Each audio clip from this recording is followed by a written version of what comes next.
Proverbials conveying my verbatim proof operations. Hello and welcome back to another installment of Pride Rules MMA, brought to you by 80K Fightwear, Black Hole Jiu-Jitsu, Madama Jiu-Jitsu, 2 Minute Warning Sports 360, and our family over there at Fightbook MMA. Ladies and gentlemen, we are on episode 92. Omar 100 is creeping up in just a few short weeks. As you know, our buddy Roberto over there at Fightbook MMA, we've been colluding, kind of like the Russians and Donald Trump, to get us a big guest. And if it happens, ladies and gentlemen, not only are you going to just be uber excited, you're going to be telling your friends, and Pride Rules MMA is going to get like 200 or 300 listens just on the live download. I swear to God, it's going to be extremely exciting. But for those of you listening tonight, if you want to call in, the number is 917-889-2676. That is 917-889-2676. As always, I am your host, the Reverend Tommy D, joined with me by the Latin sensation that is taking Pride Rules podcast across the nation, El Professor Omar Sangarima. What is up, buddy? How are you? Chilling, man. Living the dream. How about you, brother? I'm as good as can be expected, buddy. I'm definitely good as could be expected. But I was very happy with the event that we had this Saturday night that surprisingly none of you sons of bitches watched. What the fuck? Right? I don't get it. What the fuck? I think Fox is burying the cards. No, I really think. Yeah. I mean, I hate to be a conspiracy theorist. I'm not Alex Jones by any stretch, but good grief, what more do you want? Are you not entertained? The whole card from top to bottom, it was done in like 5 minutes. That's how exciting the fucking thing was. You know what I mean? Like, come on, man. It was so good. And nobody can shout out to watch. It was free too. I don't know what more to do. Hopefully ESPN backs it better. We're gonna delve into that deeper. But let's talk about something else that lasted only 5 minutes before we get into anything else. Conor McGregor strikes a plea deal for his little incident that took place at the Barclays Center a few months back. The charges were dropped, and all he was given was 5 days community service and anger management classes. Okay. This pisses me off on so many goddamn levels. Does this piss you off, Omar? But, bro, the only time I've heard of somebody getting this good of a plea deal, aside from, like, obviously having cash, which you pointed out, is, like, if he rolled on somebody. We know he didn't have anybody to roll on. So no, everybody that was involved was there. Yeah. You know, what the fuck's going on, man? It's terrible. This is hilarious. I've gotten worse situations from traffic tickets. You know? Like, come on. This is awful. And no record? All he was charged That's for. What gets yeah, me. But all he was, and no record, and all he was charged for was the damage that he caused. Okay, so he's got to fix a bus window and probably has to pay medical bills for, you know, Ray Borg and Michael Chiesa and the UFC employee that got cut by the glass. But that's it. This is a state of New York. What the hell is going on here? He should have been hit with at least $100,000 fine for what he did. Don't you think? I think you should have been hit with more fines, potentially more time. I mean, this is... If the dude, you said it best, if the dude hadn't had cash, this would have been, you know, construed as what it was, which is a criminal act. Not to mention, if I'm any of the lawyers for the folks that might be suing for damages above and beyond, you know, be going for punitive, might be taking it the civil route, I wouldn't be too happy at the fact that it was such a light punishment, because that's something that, you know, you can bring up in civil court and say, hey, listen, you know, yeah, he was charged with something, but obviously criminal court didn't think it was that bad, so maybe the damages can be artificially dampened down. I wouldn't be happy on by any stretch of the imagination. This is hilarious, but it's only hilarious insofar as we kind of knew it was coming. So many envelopes passed hands. Dana White probably owes somebody a favor in the criminal justice system in the state of New York. It is as corrupt as it can be. Like, there's no other explanation. They needed this guy free to make some fights happen. to boost some of that cash that they've invested into this giant company. So I have to say it, bro. People got bribed. There's no other explanation. Oh, no. yeah. Dana was handing out double Dutch rudders.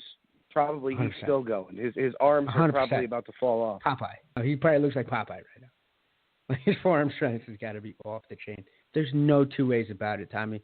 We know enough about just common sense and the criminal justice system. Plus, me as a New Yorker, I'll tell you, like, New York does not play around when it comes to That's an any sorts of oxymoron if bullshit. I ever heard one. Right? Like, no, you know what I'm saying?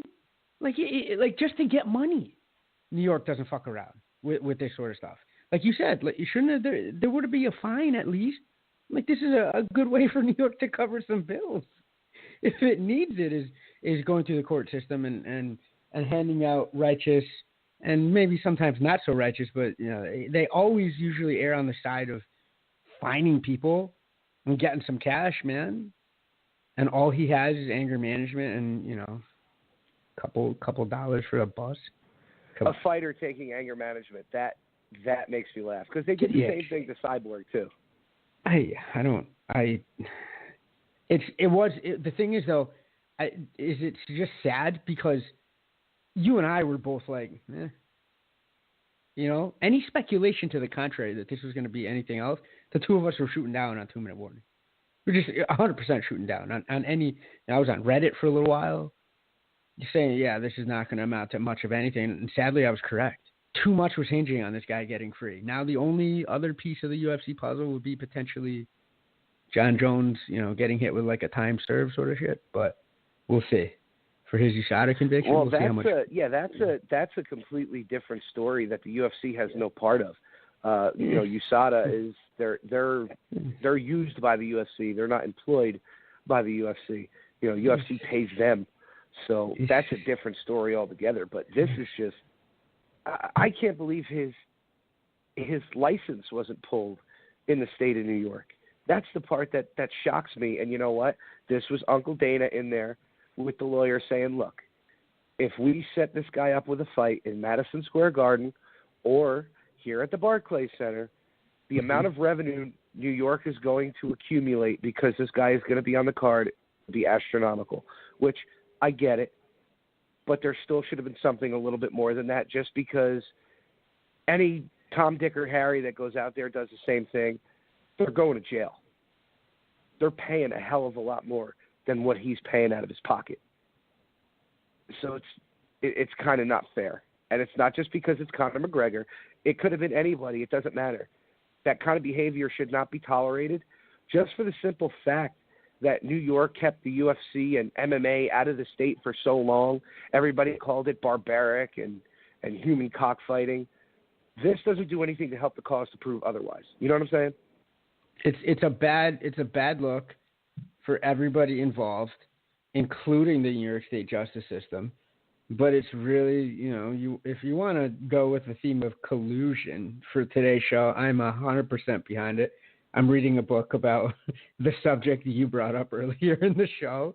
So this is just a bunch of folks in a back room with some fat cigars saying, listen, like you said, we're going to give you a fat sack of cash now. You're going to make a Brinks truck and a half worth of revenue when he comes back to town. We guarantee you he'll fight in Madison Square Garden at least one more time. And you're going to let him go with not even a slap on the wrist. I'd say it was like a hard glance by the justice system. This is terrible, Tommy. Like, and there's just nothing in me that can defend any part of this deal. No, not when you have people that live in Texas that are doing a life sentence for weed. Yeah, exactly. Or, you know, like end up dying in prison after, you know, being in there for marijuana possession and then get shanked in jail. You know, come on, guys. This is all sorts of 17 shades of ridiculousness going on behind the scenes here. But again, did you have any doubt that this is how it was going to play out? Because I didn't. I knew he wasn't going to get jail time. I knew that. But I at least figured the athletic commission would pull his New York license, and he would get fined big time. He got more fines for throwing bottles of water and Monster energy drinks at a press conference than he did for this. Think about that. That's pretty ridiculous. That's putting it into context. You're right. Honestly. But this guy's the golden boy until he stops laying those golden eggs. How long is that going to be, though? Because that's the only reason that he's getting away with. And then do you think it'll just get smashed after that? If he fights Khabib and loses, I don't think you see him back in the UFC. If you do, maybe he goes up in weight to fight for another title. And if he loses, I don't think you see him anymore because that luster's gone. That Mystic Mac luster's gone. Yeah, he might be a draw for some of his fans, but nobody's going to, that luster will be gone.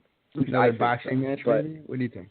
That's pretty much. Or with the amount of money that he's made and the amount of money that he will make on the Khabib fight, he could seriously just retire, go forth with his promotion to do, MMA or MMA and boxing, and he could do that just in Ireland and just live like a king for the rest of his life. That's what I think. Become president? I think he could become like prime minister of Ireland. He really could. Well, shit, you have Kane from the WWE in Congress now. Didn't Chris Lytle run for Congress in Indiana, I think? Something crazy. I think he did. Yeah, in between having 17 kids. Yeah, and he's bare knuckle boxing now. And what? Oh, Christ. We got to have a show just for that. I don't want to, go too far off the rails. We definitely got to have another show for the bare knuckle boxing stuff, or at least a segment for it. But I'm here for it. I love that shit. Yeah, it's crazy. So let's jump on to UFC on Fox 30. So as we discussed, it was the lowest ratings for a Fox card ever. Just ever. Flat out. Ever. It was like that article that I wrote where I said that, Bob Ross reruns from the 80s are doing better ratings on public access television than the UFC is doing on Channel 5. And you're not wrong. No. That's what's crazy. How? No. But how, Tommy? Tell me how. I have some ideas, but how? What are you thinking? Honestly, there was no promotion for this card. Dana talked about this card when it was being built on UFC Unfiltered, and that was pretty much it. Because I think this was supposed to be like his birthday weekend card, and this was supposed to be the amends card for Calgary because the last time they were out there, the show was shit. So his plan was to give them just an amazing card, and I mean he did. It was a great card. It was stacked from top to bottom, but nobody watched it. Nobody watched it. Not a soul. I think that the fighters' families might have, and then that's the only people. And you and me. I watched it and I was pleasantly surprised, man. I'm an old fogey, so the fact that it was pretty much in the can by 10 p.m. was awesome for me. But because it was so action-packed, because there were so many finishes, everything was quick and bang, bang, boom, that was awesome, man. Sometimes these cards, especially the overseas ones, and I'm not saying Canada overseas guys relax, but they can drag on forever. And it's just like, it's 1:30 in the morning, and I'm still watching. I love fights, but holy shit. So that was a nice change of pace, but apparently nobody was watching with me. This is terrible, Tommy. These ratings are abysmal. Yeah. For such a quality product. And, now here's what's going to happen. So people are going to hear that there were so many amazing knockouts. So now they're going to watch the next card, which I don't even know what the next card is because they aren't promoting it, other than T.J. Dillashaw and Cody. I think that's the next one, isn't it? Yeah, it's isn't it Saturday? Oh no, wait, no, yeah, August 4th. Yeah. Yeah. So that should right be it is. Another good card. It's going to be a great card. Nobody's going to watch it. I'm telling you right now. This is Something's going on. I mean, at Well, what here's why point nobody's do you going to watch say? it. I'm going to tell you. Yeah, Here's just two names why nobody's going to watch it: Demetrius Johnson versus Henry Cejudo. Yeah, man. That's why. You're not wrong with that. I'm an MMA head. You're an MMA head. My boy at work, James. Shout out to Powerful James. He's an MMA head. That's all we had to talk about was. I don't want to see. I'd rather see Mighty Mouse stream at this point. Play some Fortnite. Yeah, I mean that last fight was 2 minutes and 50 seconds. I don't think we're going to see much of a difference. And if we do, Tommy, you know what's really scary is if we do see a difference, it's going to be Cejudo playing some boring-ass game where you're going to wish that it was over in 2 minutes, 52 seconds. Don't you see it kind of going that way? If he opens up, Mighty Mouse catches him because I just think he's better at everything than Cejudo is. But if Cejudo wants to play it safe and say, hey, listen, I went 5 rounds with the champ, do I think he could go? Yeah, I think so. I think at that level, anybody can go 5 rounds with a lot of people if they fight like shit. If they fight an absolute, didn't Maya go a bunch of rounds with Anderson Silva? How'd that fight turn out, brother? Holy moly. Yeah, no. Right? It was just because Anderson let that happen. That's because Anderson let that happen, and Maya was befuddled. Like he was trying to, read ancient Egyptian without the aid of the Rosetta Stone, it looked like. He was just sitting there bumbling around like it was Braille. He's like, oh, how do I figure this out? Bro, fight a man. Like, come on. But yeah, I mean, DJ's going to 5 rounds quick. of that? Do we want that, Tommy? Do you want? Nah. Oof. That ain't going 5 rounds. That's not going 5 rounds. But I could only the only way I see it going 5 rounds is if Cejudo fights this horrendously conservative bullshit fight that's gonna make me wish that it didn't go 5 rounds. And either one of those end products, Tommy, is not gonna make me want to plop my $70. My Cablevision bill or whatever. Who do I have? Yeah, no, the Spectrum. My Spectrum bill is too high as it is.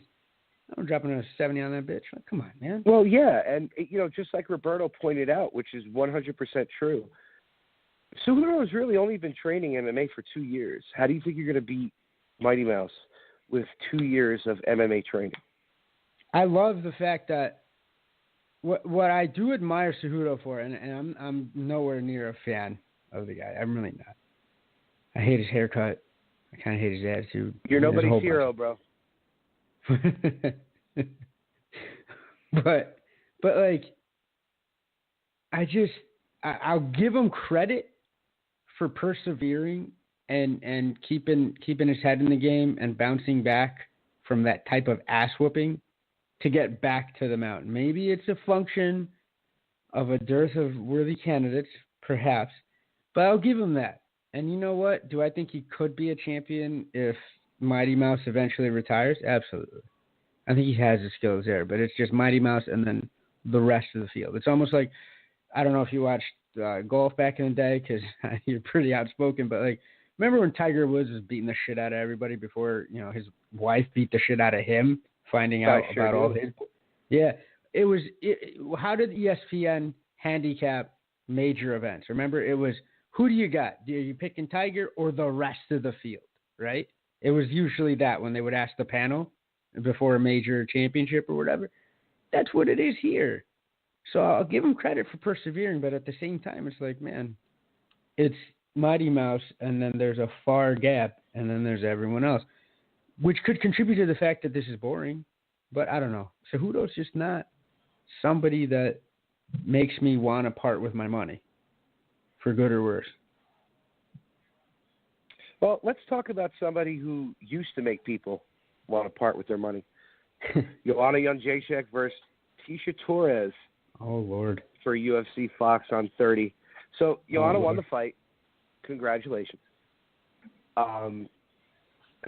But she will not admit that Rose is the best.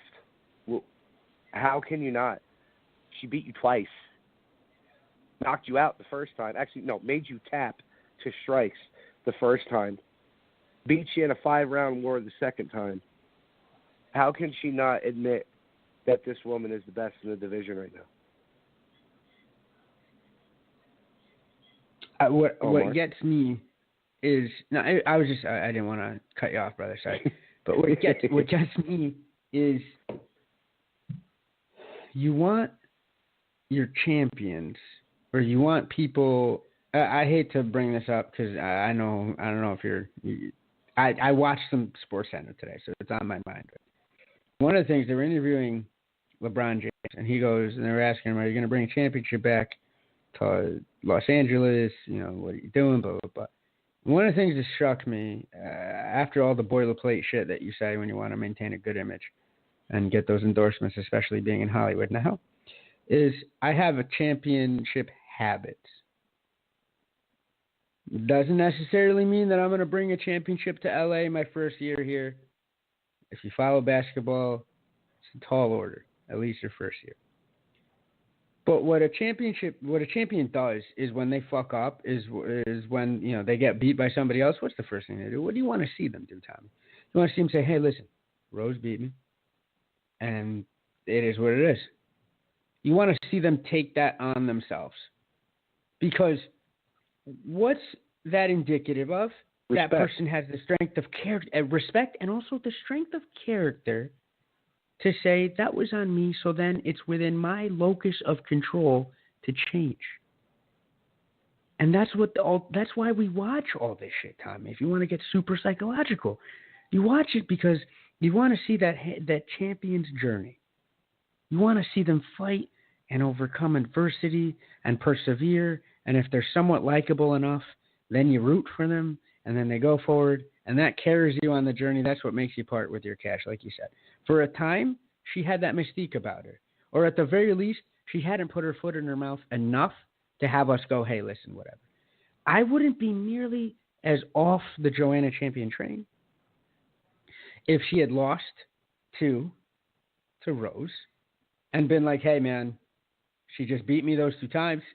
I want to get back out there." Would I want to see her fight her a 3rd time? Probably not. But I still have the utmost respect for her. Now, at the most you can pull out of me is respect for the fact that she laces them up and she gets into the acting on. Aside from that, I think her personality leaves a lot to be desired, not just in the likability sense of the word, but to be a champ, you gotta say, "Hey, listen, this is on me." Well, and that leads me to my next question. Does she even deserve a title shot right now? She beat Absolutely Jessica Torres. No. Zero, no. Because on a card full of relative barn burners, she was one of the few decisions on here. So what exactly are you trying to tell me? And a lot of her wins are by decision. Exactly. So what are you trying to do? That big of a deal? Like everybody used to say, "Oh, well, Frankie Edgar's fights, they're usually by decision." Okay, but they were wars. It wasn't one-sided wars. They were wars back and forth. Joanna's were one-sided beatdowns for decisions. That doesn't compute to me for somebody who's supposed to be a killer. You know what I'm saying? And she made the decision to have that be her bankable currency in the fight game a little while ago, right? If she had cultivated a different persona, then maybe we'd be having a different conversation. But she's put all her chips in on the fact that she beats everybody, right? So then what the fuck happens when you don't and you didn't build up your personality otherwise? Nobody wants to see you have that 3rd title shot. If she was enough of an outspoken, or just had a different, I guess, spin on things, maybe we'd be a little more sympathetic to her cause, Tommy. But she really just came forward with, "I'm a champion, I'm the boogie woman, I kill everybody." And that kind of sort of carried water when she would at least get the W. But when she's had a bit of a rough patch, you then can go back over her history, and like you've so eloquently done, Tommy, a lot of her shit's been decisions, and not captivating ones. So where does she go from here? I think she needs one more knockout or just a finish, one more finish. Before she can even be in talks to fight Rose again. And they need to find Rose an opponent. I don't know who Rose is going to get, but it can't be Namajunas. Namajunas. It can't be Joanna Jędrzejczyk right away. It can't be, because to me, I don't think that'll make any money. Because their second fight, I don't think made that much money. To be honest with you, I think that was another low-rating fight. Yeah, I think it was a low-rating fight because I don't know. You and I were watching it, of course, right? But that's not a barometer. We should really never be the barometer for, should you watch a fight or not, because we'll watch whatever, right? We love fights. This is why we have a goddamn show. To. Yeah, well, yeah, and it's now of course, but like even when we didn't have to, like we would always. I remember back in the day before our first show, like on 2 Minute Warning, like we would always be the guys that were talking about them anyway, right? Like you were on the underground, I was on the underground, and I was in the fucking old school Sherdog forum for fuck's sake. Just talking about fights because we love talking about fights. So we're not the barometer for, the public interest, I guess. But even then, man, if that being said, I wasn't huge on even the first rematch. I don't know why, but it really didn't tug at me. It was interesting, but it wasn't going to be the thing that sold the pay-per-view. For me, at least. And that's even me. I don't know about you, man. I might be in the minority even then, but you're right. I don't think it made money. I don't think a third fight would make money. She would need, like you said, to kill somebody in some quick, stunning fashion. And then, even then, Tommy, I think she would need to perhaps cut a bit of a promo at the end of it as the cherry on that Sunday. What do you think? Yeah, but her promos are so cringeworthy. That's what I'm saying. So she would need to cut a promo like well. She would need. Yeah, you can't call yourself a boogie woman. Because you're not anymore. That got crushed. Twice. I mean, yeah. So, I mean, what? Maybe put like weird contact lenses in your eye and put a hood on? I don't know. Something, bro. I'm trying to, drop down from the rafters like my man Sting. It needs to be a different spin, but she needs to do something compelling in the ring, and then she needs to do something compelling out of the ring in order to lobby, because she's in a tough spot. Very few folks are going to ever be given a third look against the same opponent in a division for a championship. Maybe you'll get 3 championship tries, if you're Uriah Faber or Kenny Florian, right? I think both of them might have gotten – I know Uriah definitely did. Maybe I'm misremembering Ken Flo's career back in the day, but you're given that many opportunities more than likely when it's not the same opponent. Her best chance is for something to happen to Rose, and then she might be back much quicker back in the mix. But with a third fight against the same person, especially when you're down 2-0, bro, I don't know. Yeah, no, it doesn't move the needle for me. I don't think it moves the needle for a lot of fans either. I really don't think that it does. It's an unnecessary fight, and she hasn't made that climb to get there yet. I really don't think that she does. And for the stuff that she had said about Ronda, you didn't even beat this woman's defense record. So in my eyes, Ronda's legacy in the UFC and MMA is 10 times what Joanna's is. Because Ronda wasn't winning fights by decision. She was finishing everybody they put in front of her until the 2 fights that she lost. Don't you agree? I think she was doing much more on the captivating, compelling side of things because of the way she was winning. You're absolutely correct. So there's no comparison either. As well, on top of the fact that perhaps she did it a little bit first. So there's that to me, I think. I don't think there's a Joanna even getting all these opportunities without a Ronda. Correct me if I'm wrong, but I think Ronda had to come in and blaze a path, and part of why she was such a captivating person during her rise, and even during a bit of the skid, people still tuned in because of who she was, I think was based on the fact that she got a lot of first-round finishes, or she got a lot of second-round finishes. She had a bit of the Mike Tyson persona. And as much as Joanna wants to have that, like, even when she was beating people, we kind of knew, hey, man, it's not like she has that one-punch knockout power that's going to kill you.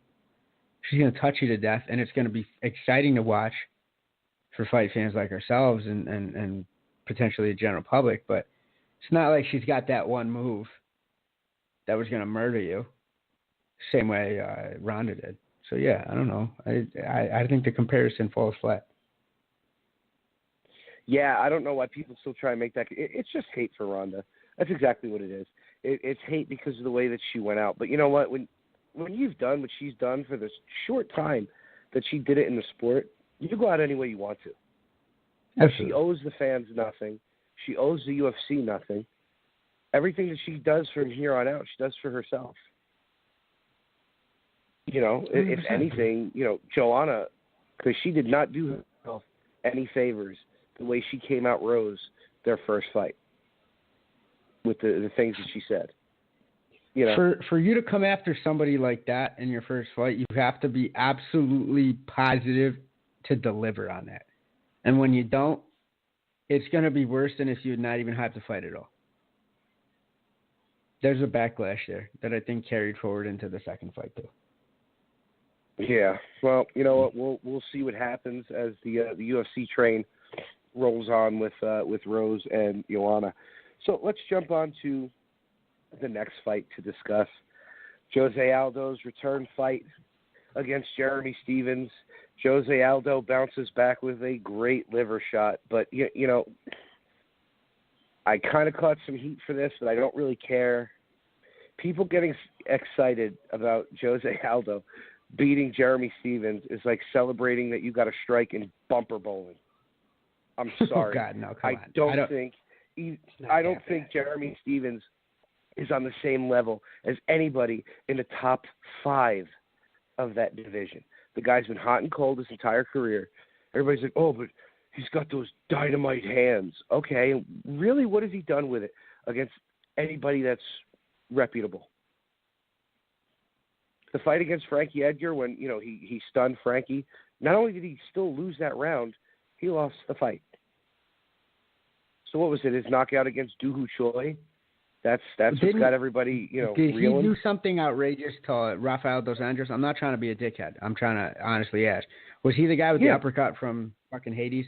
He's still banking on that, I think, right? Mm-hmm. Like, so I'll give him that, and he's always going to be exciting and whatnot. Was that? That was ages ago. That was, you know, in fight years, I think that was like the Paleolithic or at least the Neocene era. Shit was back in the day, bro. So I'll give you that too. But he's banking on that. However, I mean, I wouldn't be as critical of it, I guess. Well, but let me ask you this. Was Joe Lozon touting himself because he beat Jens Pulver once upon a time ago? Absolutely he was. No. Yes, he was. So was everybody else. I remember that fight still. Fuck yeah. Yeah, I remember. Didn't the UFC broadcast cut out? He wasn't banking his entire career on that like Jeremy Stephens is banking his on, you know, Dustin Dos Anjos once upon a fucking time ago.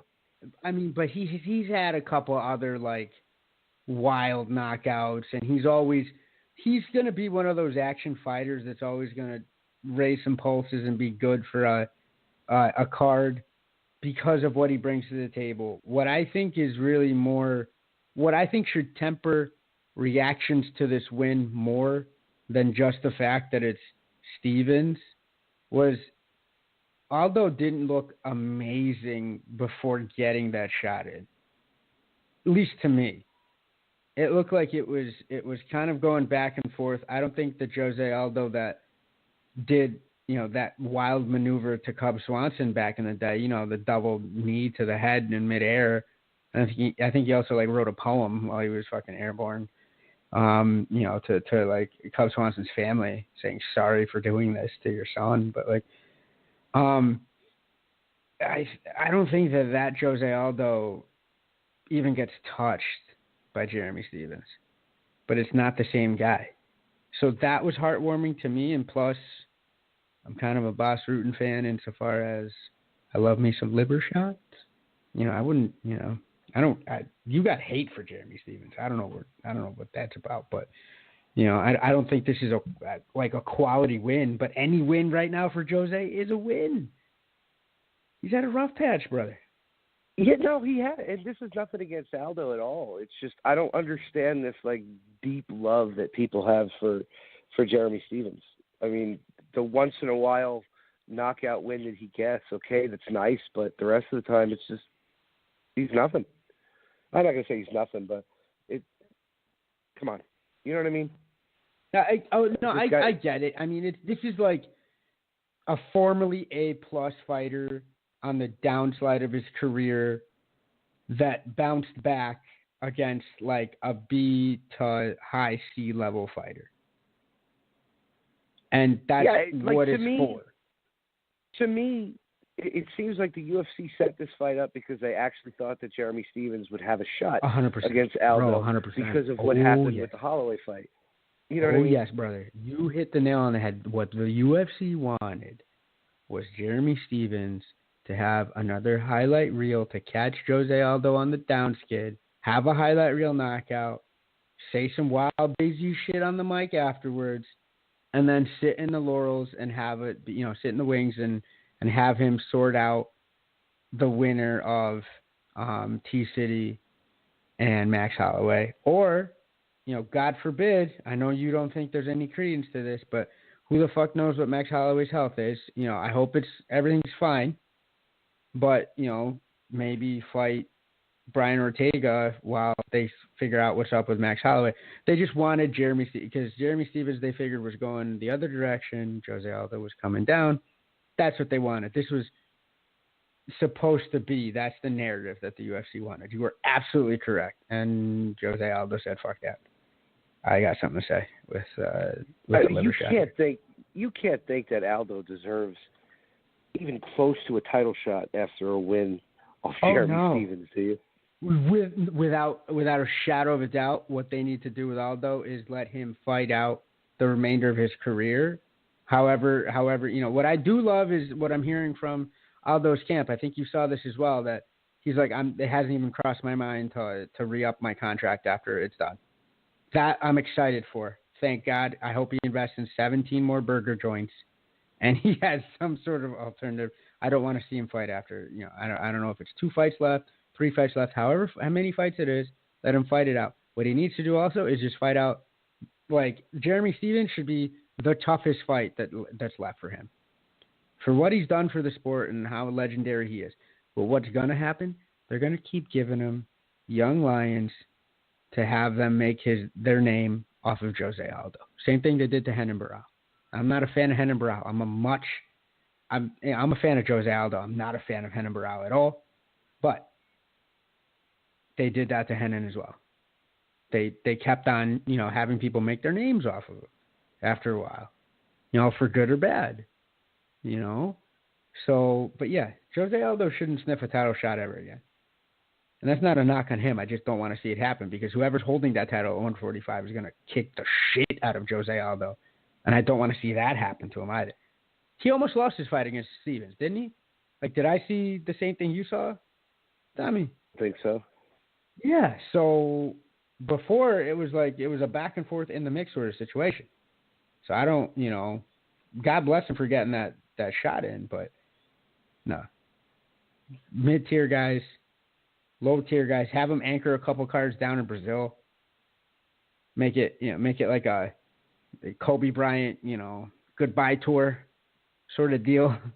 Give them a couple of good guys there, and then have them right off in the sunset, man. I don't want to see them anywhere near the title mix. But again, UFC is going to be cruel, and they're going to keep giving him people that they want him to lose to, and he'll have to prove them wrong, or unfortunately get the shit kicked out of him.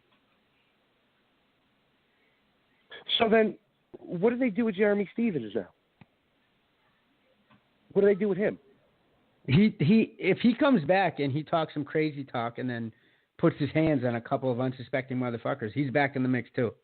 I'm telling you, this guy, because of his fight style and his look and his the way he talks, he does do his fair bit of shit talking. Whether successful or not, he still tries. You get an A for effort in the fight game at this point still. You can give him somebody else that maybe also is coming off of a loss. he turns around and does some highlight reel shit to him, gets another fight and maybe knocks that dude out, he's in the mix at 145. The only person I think he could beat in the top at 145 is Cub Swanson, and that's a stretch.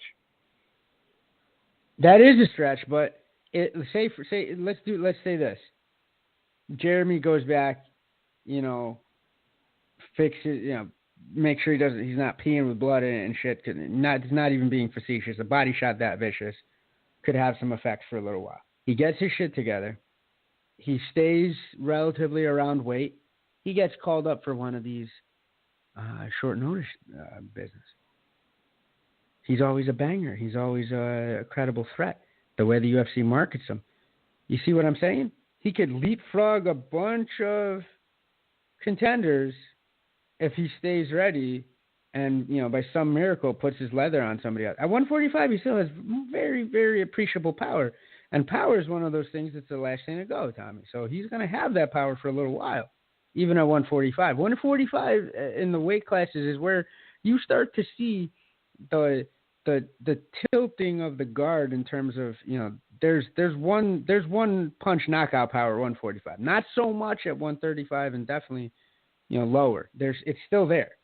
But as you get higher after 145, the one punch knockout power is definitely there until you get to the 265ers who can knock out people by giving them a stern look. But Jeremy, if he comes in for some late replacement business, that's his ticket back into the mix, into the big show. Or you give him some sort of Scribini. He does an amazing job of dismantling them and looking like a world beater. And then he waits for Cub to age. He waits for another top fiver to, be on the downswing and catches them. Like a fucking hyena.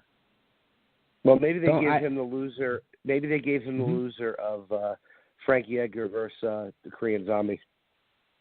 Very potentially, and I mean, wouldn't you want to watch both of those fights? I would.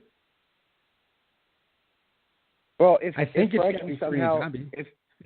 Frankie somehow comes out on the losing side against Zombie, I don't want to see Frankie against Jeremy Stephens again because Frankie's going to outclass him again. He's going to outclass him again. And they might not do that. You know why? Because I think they don't want to do any favors to Frankie, and they would want to do favors to Jeremy. So the only person I see out of the two of those that he would fight would be the Korean Zombie, because they maybe want to sacrifice the Korean Zombie star power to re-inject and reinvigorate the Jeremy Stephens narrative. And I think we got a caller, so hold on 1 second. Hey, buddy. You don't have a caller. You're on with the Dream. Oh, shit. All right, Dream. Well, hang on one second before you... Wait a minute. Because we're just about to round out the end of the Fox 30 cards. We're just about to round out the end of this. Talk about that last fight. Yeah, I want to shit on. I want to shit on the Poirier. Okay, good.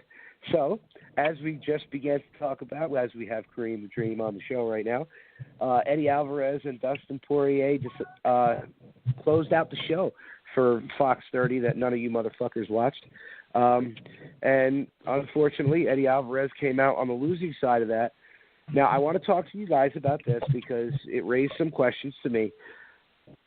As Alvarez had Poirier pinned up against the cage, yes, Alvarez was holding on to the cage. I don't think those were real 12-6 elbows, first of all, because the arm was cocked to the side a little bit. Secondly, it was landing on Poirier's chest and not to his head. The only thing that Eddie did to his head was stick his fingers in Poirier's ear. Hey, a wet willy never hurt anybody. What do you guys think? Let me just say, a 12-6 elbow, if I'm not mistaken, unless these faggoty rules have morphed and transformed yet again, a 12-6 elbow is an illegal strike when it hits the spine, the back of the neck, or the back of the head, or anywhere on the head. But that's what makes that an illegal strike. How is a 12-6 elbow to the shoulder Like, whoa. That's a warning. I'm going to have to stand you. I'm going to have to get you guys up. You got to watch those elbows. Like, what? How does he walk away going, yep, I beat Eddie. He was whipping my ass on that cage, and I couldn't get up until the ref, fucked up. But, okay. And then he's like, and I believe I forget which fighter it was, it called him out on it, said something to him about it. I think Kamaru it was Usman. Yep. Said something about it. He was like, oh, well, Eddie was holding the fence and doing. You didn't call him for the fence. So why is the fence holding or anything else a defense of your actions based on some shit 12-6 elbows if you didn't call him on that? Well, like that makes no sense. No, it doesn't. And Omar, I'm going to direct this one to you. There are no knees and no kicks allowed to the head on a fighter who's down, correct? Absolutely. Correct? Yep. You're 100% spot on. Yep. But you can knee and kick to the body. So what is the difference between a 12 to the chest, which, like I said, was not a direct 12-6 strike because you could see his arm is cocked to the side. Maybe it was a 1 to, I don't know, 6:30. 11. Or no, 1 to 5:30, right? Well, I got to figure out the clock. 1 to 5:30. Yeah. So why are the kicks allowed and knees allowed to the body? You can knee somebody to the top of the shoulder when you have them in a north-south position. Why isn't that stopped? I don't understand, just to jump in here real quick, like I totally understand the controversy. When I saw it happen, I'm like, wait a second. To my knowledge, we're all in agreement. That shit didn't touch his head. It skimmed his ear maybe, but it was to the shoulder, right? I didn't think that was illegal. But my only thing is this, and I might get eaten alive by the two of you here, and I'm ready for it, I guess. But if there's any controversy, potential, like maybe this isn't legal, especially with how the first fight ended, like just mount them and just elbow him the other way, guys. Like you were going to win that round and you were going to wear him out. I don't think he comes out with the same pep that he did after the restart in the next round, So I maybe not even try it, not even skirt potential. I don't know. I didn't think it was illegal, but apparently it is. It's 100% not an illegal strike. How Eddie threw it. It wasn't. Like he didn't hit him in the head. It was a warning because the ref felt like continuing to throw those strikes like he was doing, maybe he slips and cracks his fucking head open. So maybe he's looking to avoid that. But if we're going to start making calls to avoid chance happenings, maybe they shouldn't be allowed to kick in the head. Or maybe because what if somebody's toe goes into somebody's eye? Fight? Right? Should we not be allowed to fight, Kareem? Because then it's like, that maybe they shouldn't fight when they enter the cage. They should play spades and decide who gets who becomes a champ that way. Because God forbid you punch somebody in the face and blacken his eye. He won't be able to see out of it clearly for a little bit. We don't want that. Not at all. And we want to eliminate. We take away from the fact that, okay, so they got the restart. Dustin put the work in, and he ended up winning the fight. You can't take away from that. But I can. I can take away from that. 100%. It's on the referee. It's not on Dustin. It's on the referee.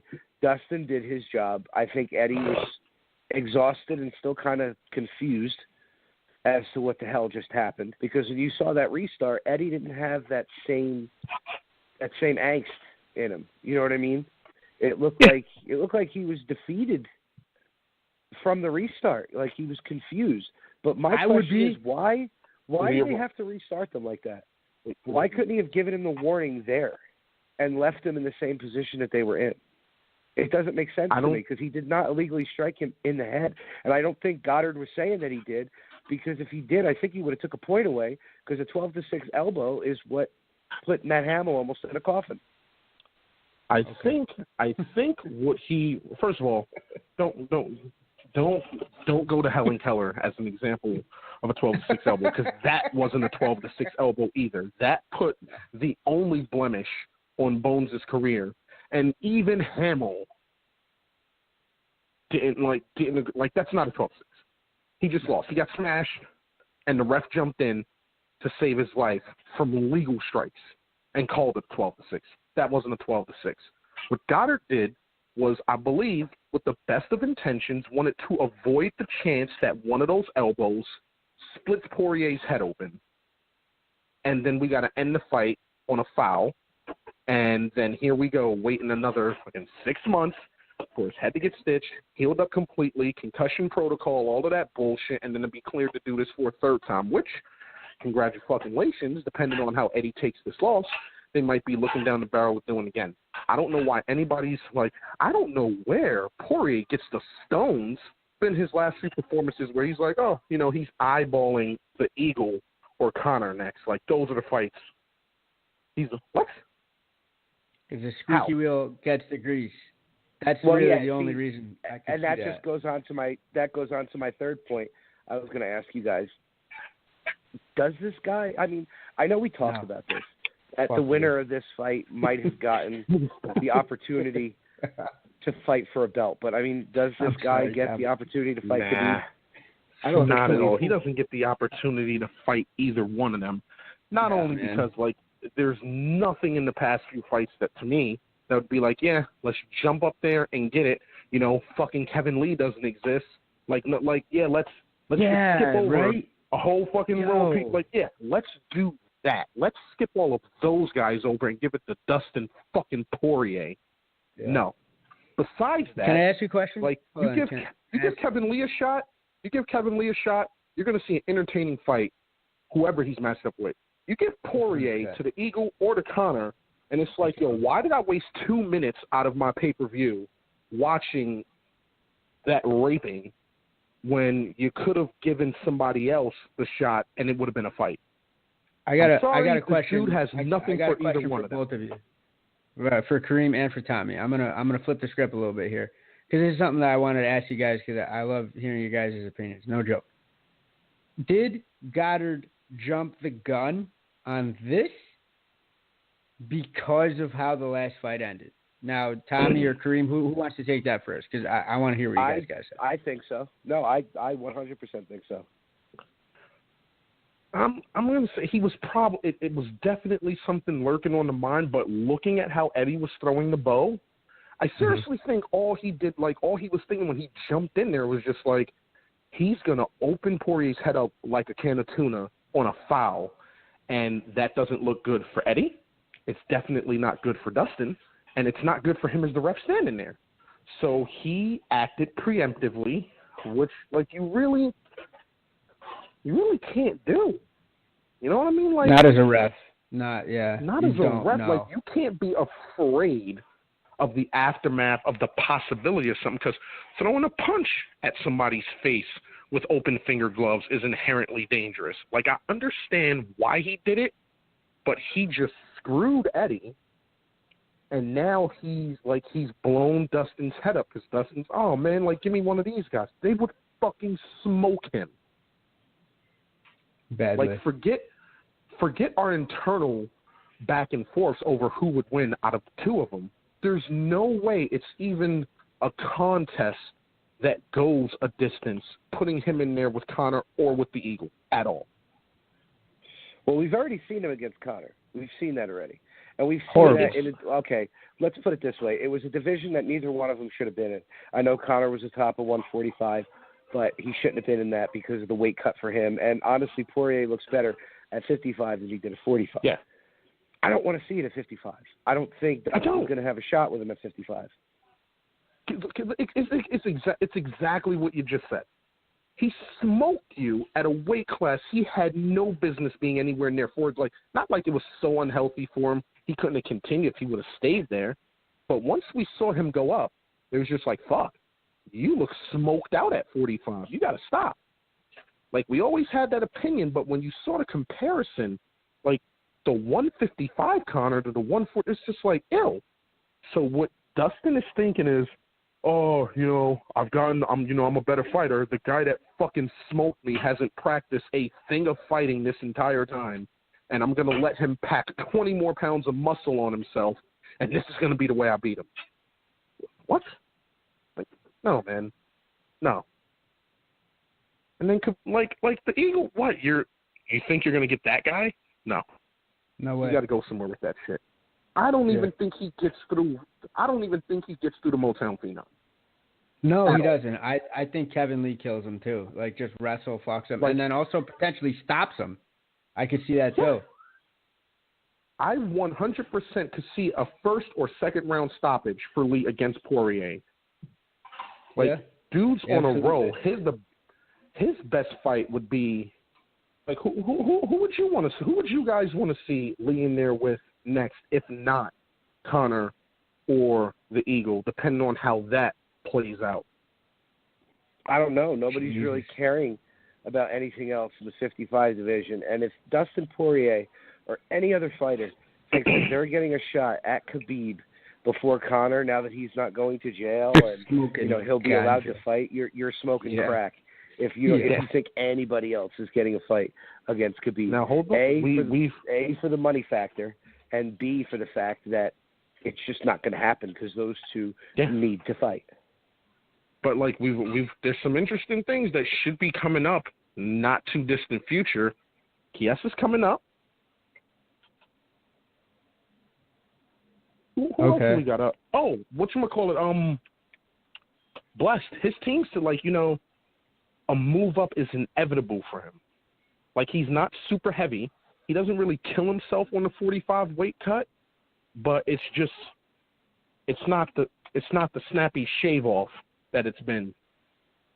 I think the idea was for him to smash out his division, and then he was going up to 155. Yeah, but you're talking about maybe down the road, 2 years down the line. Nobody's thinking that far ahead right now.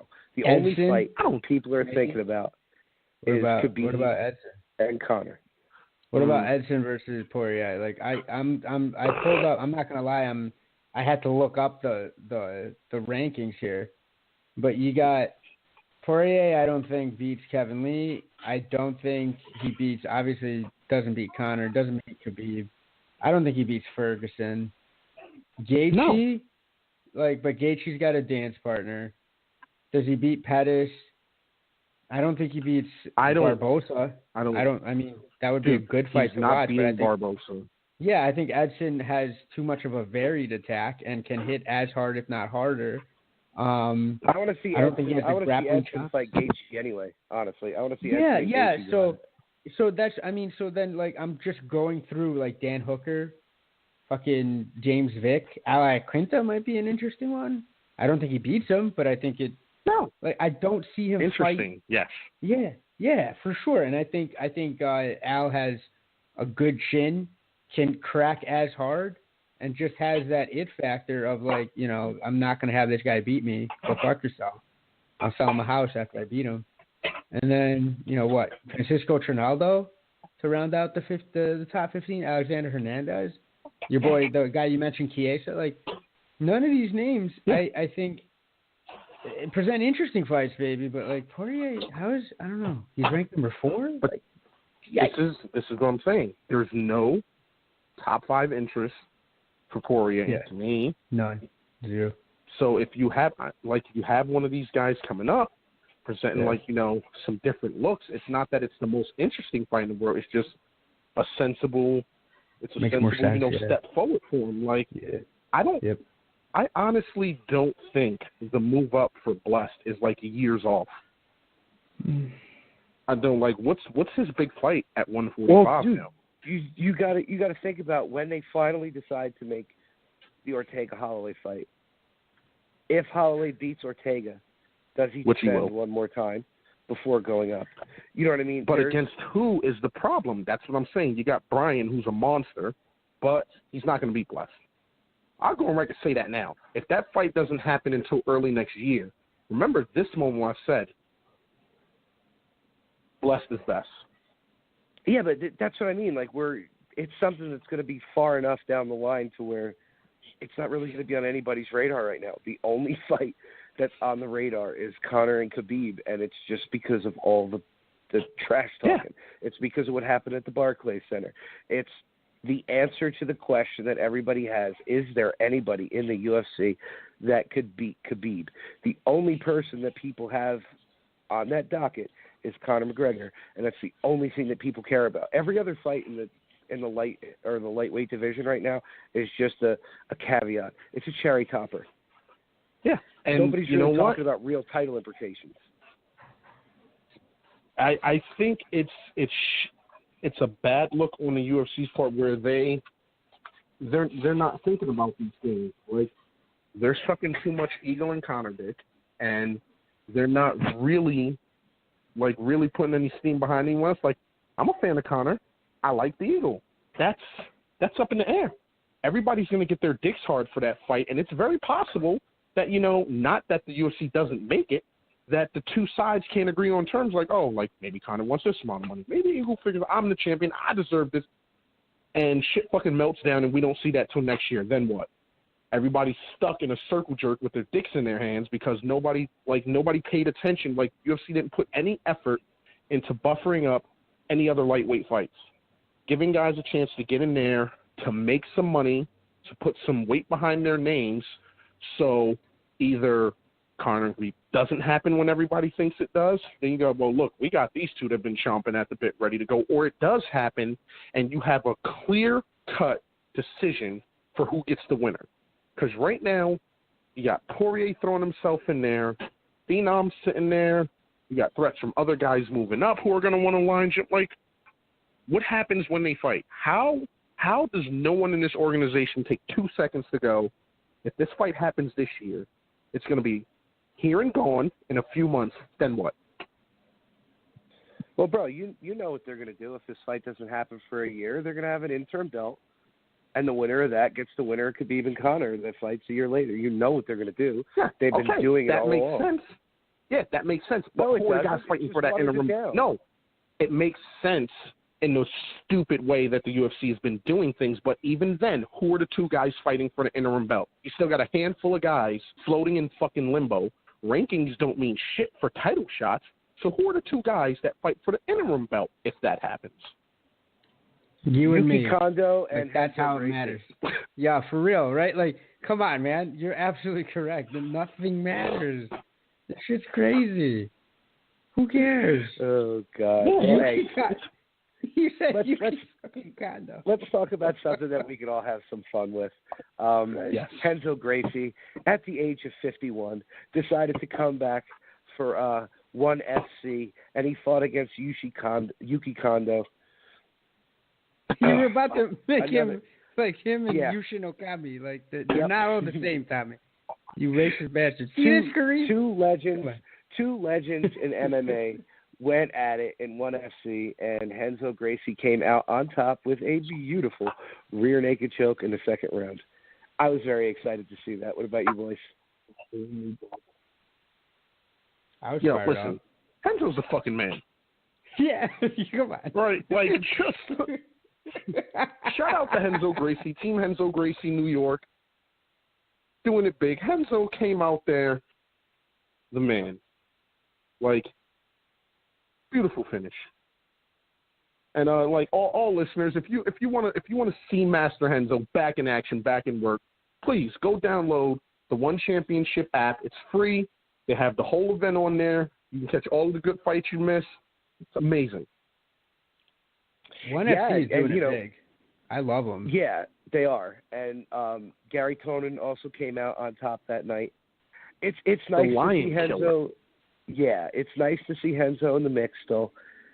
But he's 51. How many more times are we going to see this? I don't give a shit. It's Christmas every time he comes out. And you know what? Yeah, I'm so telling happy, you.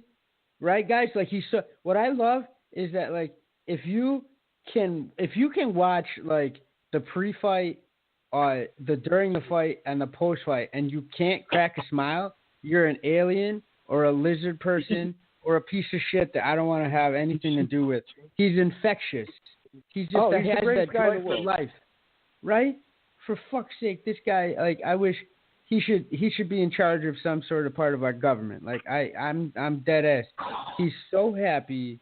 He's such a like amicable fellow. He has such a passion for something. Like I wish I was as passionate about anything in my life as Master Renzo Gracie is about not only just jiu-jitsu, because we all know that, right? But he's also just passionate about being a good person. You know what? Like you guys know it more than I do. I see it a little bit from the outside, but like he has this like energy in him, and he just got this basic love for people that like it's so rare, you know. And he just happens to express it through jiu-jitsu. But like if you guys follow him, and I do too. Like his philosophy on life is so amazing. His way that he is, it's just come on, man. If you can go through all that and not be like, yo, this guy's the man. I don't got any time for you in my life. You know what I'm saying? No, he'll take a picture. He'll take a picture with anybody who approaches him. He'll talk to anybody who approaches him. And he'll live tweet a mug just the greatest human being. That's the dichotomy of what I love, is that he'll be that amazing person if you're a good person. But then if you try to fucking roll up on him, he'll beat the shit out of you. And I've tweeted that for me, he should be president. I'm sorry. Like, it just, you know, like a lot of things. Fuck, man. At 51, no, he's an excellent human being. Right? He was happy because he was just like doing what he loved to do. You could totally tell, and all his fight crew, like his corner, they were all just, there's so much joy there, man. You know, and life can be sad. There's a lot of things that have been going on, like, you know, the jiu-jitsu community itself. Like, we just went through losing Bourdain, you know, and that's a downer. And seeing that there's so much joy in that guy, like, it was really nice to see, guys.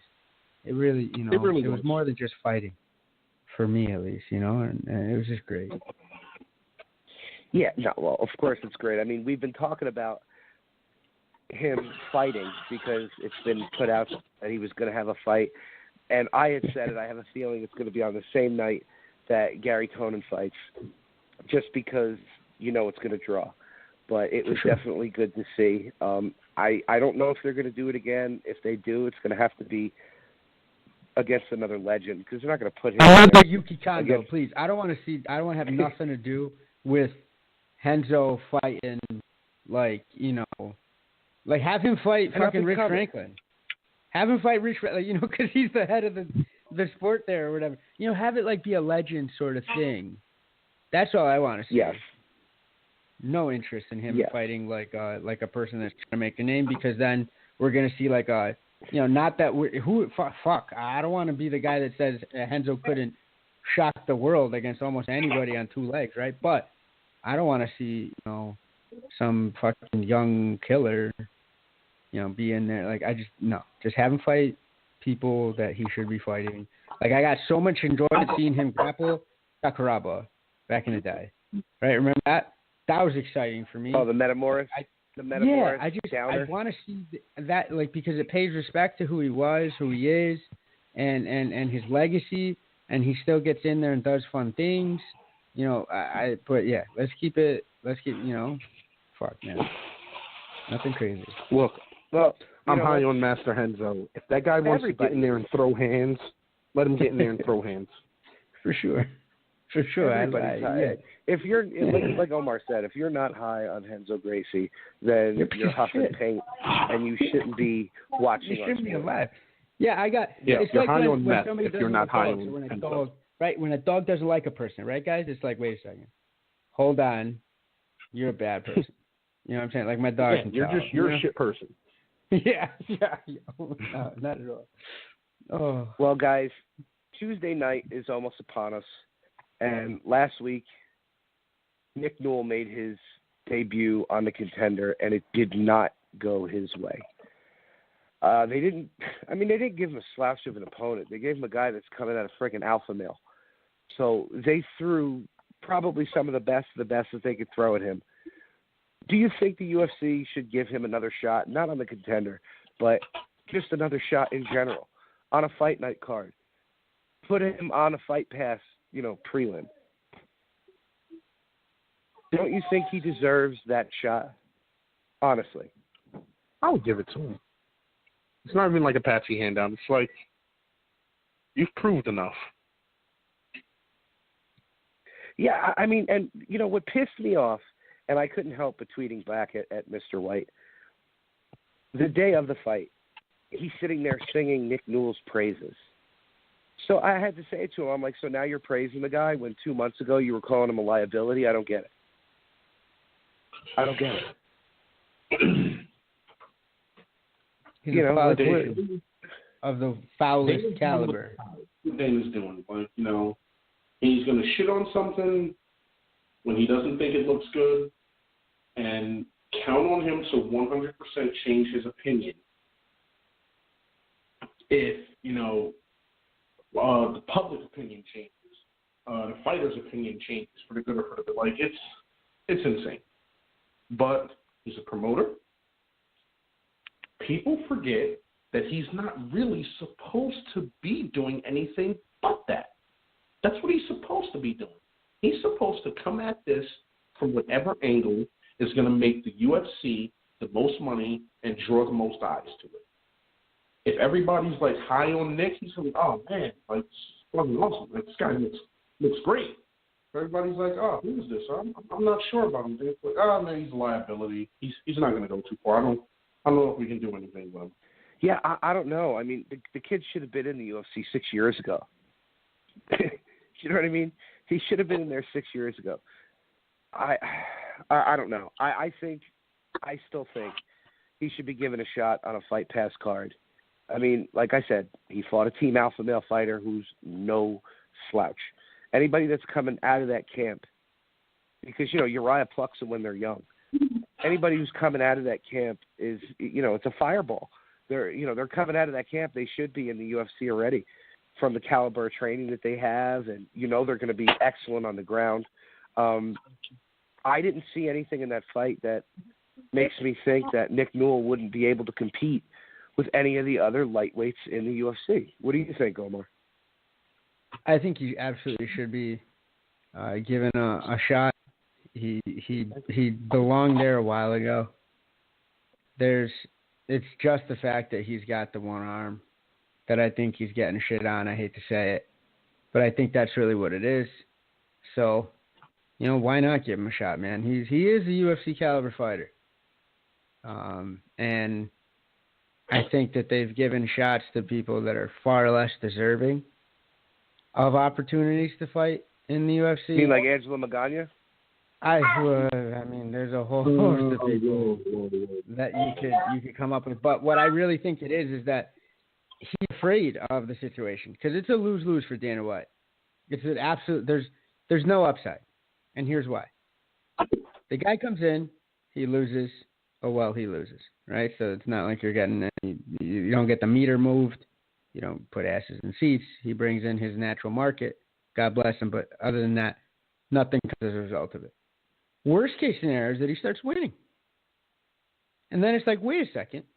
To the outside, untrained eye, what's going to happen, gentlemen? It's a fucking one-armed guy beating people in the UFC.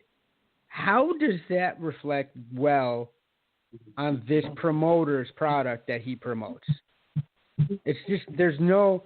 So he either, you give him money and he comes in and he doesn't produce and gets you cash, or he gets you cash, but in doing so, you start having the optics on, you know, major news outlets of a one-armed guy comes into the UFC and starts whooping ass. That's why I think he'll never be getting that shot, guys. I think we've talked about that before. Yeah, There's but no isn't that possible great way. isn't that great for public relations that you can reach out to another demographic of people? You know, the disabled veterans. I'm not saying, you know what I mean? Like, that's something like they could look at and be like, wow, here's a guy in the UFC with one arm. I think it's a harder sell. I think that's a sale that takes like you know, from old salesman in me, guys. Like, that's a sale that takes like 3 visits to close, right? I think it's a longer play. What about the kids? What about disabled kids who maybe they feel bad because, you know, they were born with one arm, they were born with one leg, but they see this guy on the grandest stage of them all, fighting for the organization, and he's got a physical deformity. I He's missing think an arm. It's great. It's a great feel-good story, but I'm going to tell you again, Dana, in his mind, what he's thinking right now is, if I let this guy win, or not win, but like I let this guy come in, and he starts whooping ass, what is going to be, I don't think they're going to see it for the long play. Like, the UFC isn't in it for the long play. They've hired they gave CM Punk 2 fights. Listen, I can't judge it out by they gave CM Punk 2 fights. Yeah, they gave CM Punk 2 fights. But you know what? There's been guys that have come in and out of that Ultimate Fighter house that have quit because of reasons far less than not having enough experience. Like, dudes get homesick. Motherfuckers quit because of girlfriends. But here you have a guy who was, listed out over the hill and is just like, yo, man, this is something I really want to do. And he took a couple of shots at it. I don't think we should be shitting on him for coming in and having the clout behind him to cut the line. I don't think we should shit on the UFC for giving him 2 fights. We should shit on the UFC for giving someone like him 2 fights, but then picking and choosing where they apply that logic to, like in Nick's case. If you're going to give CM Punk 2 fights with 0 experience, you could definitely give this kid a shot and let him do his thing. Let him sink or swim on his own. Don't decide for him that he can or can't do this.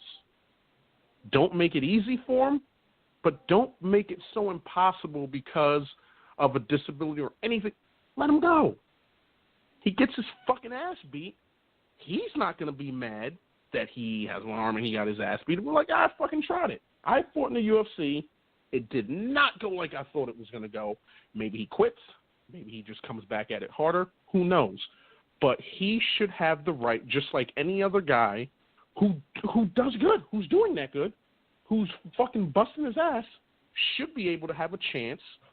If you're singing his praises from one minute to the next, give him the fucking shot. It costs you nothing for this kid to fight in the UFC. 1 fight on a fucking Fox card, whatever.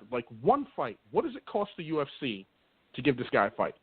He's got to pay for his training. He's got to get himself there. He's got to be ready. He's got to be under them lights, and he has to perform. They just got to talk about it.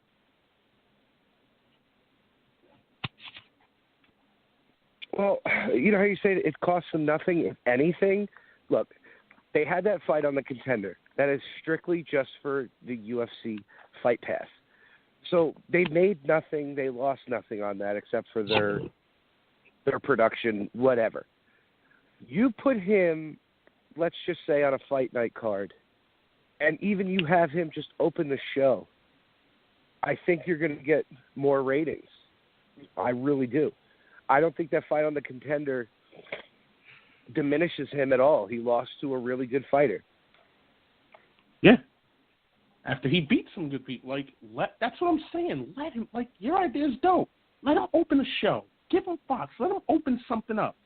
Let people see this kid in there and decide if they even win, lose, or draw. However, let the people look at him and go, oh, man, this kid just won. That's fantastic. Do I want to watch him? Then make your money decision from that point. But don't, he's a liability this moment. Oh, he's looking fucking phenomenal that moment, but I'm not going to let him fight in you. That's so stupid. You put him on a Contender, but are deciding without any real experience with the dude, any real hands-on sit-down with him, no real shot. You put him on a Contender with a limited viewing audience, and that's it. Hey, you fought. Go away. Did he get dusted? Did he get romped or stuff? Come on. This is stuff to be taken into consideration. I don't think Dana's doing it. I don't think any UFC personnel is really giving the kid a straight up and down fair shake. And I said that they wouldn't. I said that they wouldn't.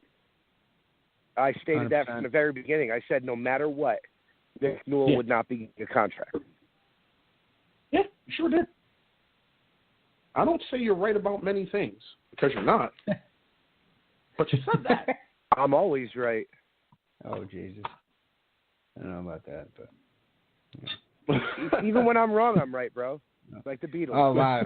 Even when I'm wrong, I'm right. Oh, man. We're going Scarface. I got you. All right. Yeah, exactly. He definitely went there. Okay. Yeah. But God bless. they're doing a lot of shitty things, man. I don't want to, I want to stay on topic, but, talking about this kind of thing just makes me think of all of the shitty things they're doing and all of the fighters and, just too much. I used to look forward to every single set of fights, whether it was on free cards, pay-per-views, anything. I was out. I was buying drinks. I was with Team Adama. Whatever the case is, I was there, front row center, for every set of fights they had. Now, it didn't matter. It didn't have to be A-lister guys. Just there's guys out there fucking busting their ass. They're putting it on the line, man. I want to be there. I want to see that shit.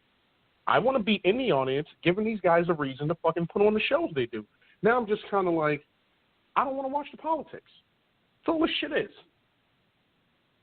It's too much dirt.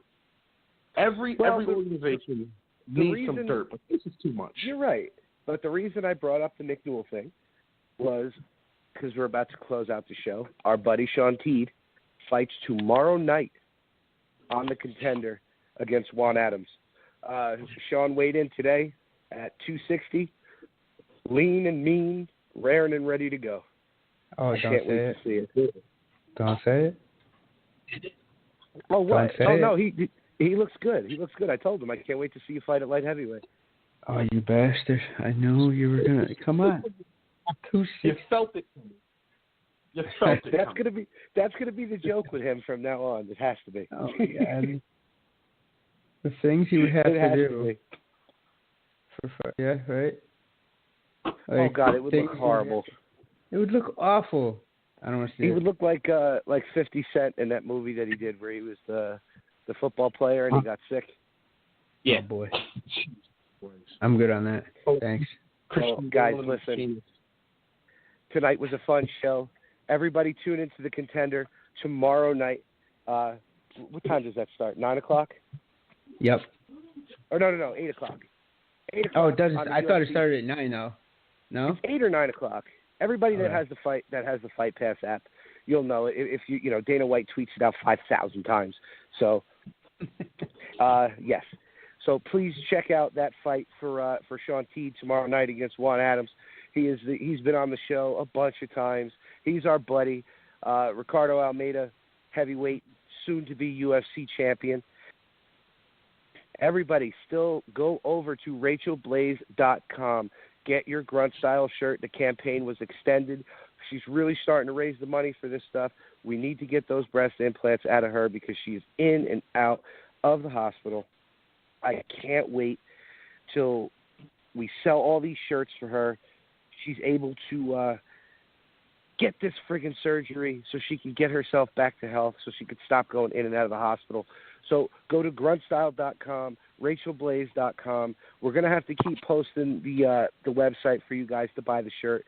We're getting her there. We're going to get the surgery for you, Rachel. I'm telling you, it's coming. Guys, next week, we're going to have another great show set up for you. It's fight week. Our buddy Jose Shorty Torres is going to be fighting on August 4th. So we're going to be excited for that.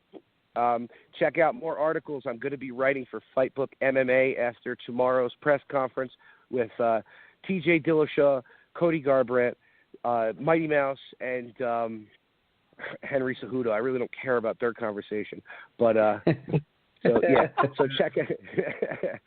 check out my articles for that. Shout out to our sponsors: 80K Fightwear, Black Hole Jiu-Jitsu, Madama Jiu-Jitsu, 2 Minute Warning Sports 360, and Fightbook MMA. I am your host, the Reverend Tommy D, joined with me by my buddies, Kareem the Dream and El Profesor, Omar Sangarima. We are Pride Rules Podcast. Good night. Whoop.